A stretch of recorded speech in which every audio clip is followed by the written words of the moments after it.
అంటే hyper tension వల్ల మనకి హార్ట్‌కి గాని, ఐస్‌కి గాని ఏమైనా ప్రాబ్లమ్ అవుతుందంట? Hyper tension on longer run అంటే హైపర్ టెన్షన్ కొంతమంది ఏంటంటే అండి బీపీ ఉన్నా దాని గురించి పట్టించుకోరు. అవును. కొన్నేళ్ళు మందులు వాడరు. అది మొత్తం మరీ సివియర్‌గా అయిపోయే వరకు మాకు ఎటువంటి ఇబ్బంది లేదు. అంటే మాకు ఏ సింప్టమ్స్ లేవు. అందుకనే మాకు మందులు అవసరం లేదు అనే అపోహలో చాలామంది ఉంటారనమాట. అలాంటి వాళ్ళు ఏంటంటే కాంప్లికేషన్స్‌తో వస్తారు డైరెక్ట్‌గా. కొంతమంది ఏంటంటే మెడిసిన్స్ తీసుకున్నా దాన్ని ఎలా పడితే అలా తీసుకుంటాం. ఎలా పడితే అలా అంటే డోస్ తగ్గించడం, పెంచుకుంటాం. Self medication. అంటే గూగుల్‌లో చదువుతామో, లేకపోతే ఫార్మసీ వాళ్ళు చెప్తామో, లేకపోతే ఎక్కడో ఇన్నాను, ఎవరో చెప్పారు.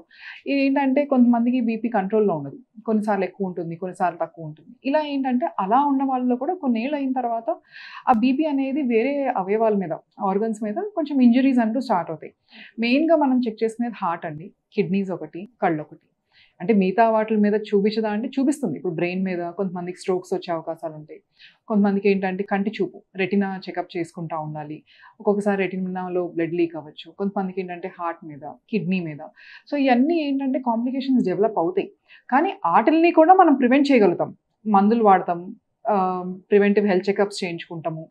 లైఫ్ స్టైల్ మెయింటైన్ చేయడం. రెగ్యులర్‌గా బీపీ చూయించుకుంటా ఉంటాం. అంటే ఒకసారి టాబ్లెట్ రాసారనుకోండి 4, 5 ఏళ్ళు చాలా మంది చూయించుకోరు. కంట్రోల్‌లోనే ఉందిలే అనే ఇదిలో ఉంటారనమాట. అలా కాకుండా రెగ్యులర్‌గా డాక్టర్‌కి చూపించుకుంటా ఉంటే ఆ కాంప్లికేషన్స్‌ని కూడా మనం ప్రివెంట్ చేయగలుగుతాం.